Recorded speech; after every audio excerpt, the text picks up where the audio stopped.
Bonsoir à tous. Tout d'abord, le palais présidentiel où le chef de l'État, Alassane Ouattara, a accordé une série d'audiences ce vendredi. Il a reçu l'ambassadeur de la République de Corée en Côte d'Ivoire et le président du groupe saoudien Al Osman Holding Company. On fera le point dans la grande édition.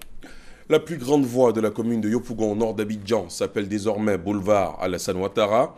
Elle a été inaugurée ce matin par le Premier ministre. Daniel Kablan-Duncan s'est aussi rendu à la mairie centrale de la commune qui a été totalement réhabilitée. Coût total des travaux, 2,8 milliards de francs CFA. Reportage à suivre dans le 20h. Une délégation ivoirienne composée de maires était récemment au Maroc. Objectif, échanger avec les autorités marocaines en vue de renforcer la coopération décentralisée entre les communes ivoiriennes et marocaines. Des échanges qui ont abouti à la signature d'un protocole d'accord entre les deux pays. Ce protocole vise à mettre en place des stratégies de construction des stations de production et de distribution d'eau dans les communes ivoiriennes.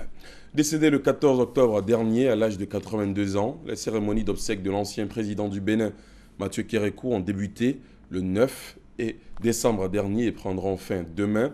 À l'occasion, une importante délégation ivoirienne conduite par Daniel Kablan-Duncan, le Premier ministre, s'est rendue au Bénin pour rendre un hommage à cet illustre homme d'État qui a dirigé le Bénin pendant presque 3 décennies.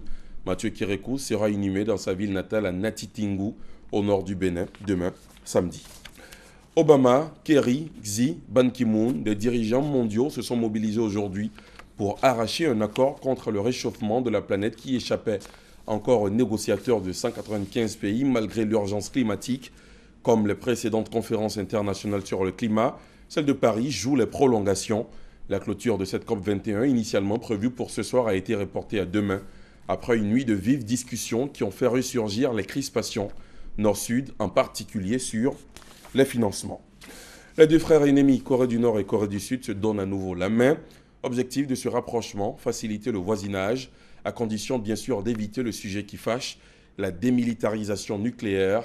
Séoul tente plutôt de convaincre son voisin du Nord d'organiser régulièrement des réunions de famille séparées par la frontière quand le régime de Kim Jong, lui, estime qu'il est temps de relancer les voyages de touristes sud-coréens dans son parc naturel des monts Geumgang. Ces voyages, importantes sources de devises, sont interrompus depuis 2008 après qu'une touriste du Sud a été abattue par des soldats du Nord. C'est la fin de ce Flash Info. Merci de l'avoir suivi. L'information revient à 20h.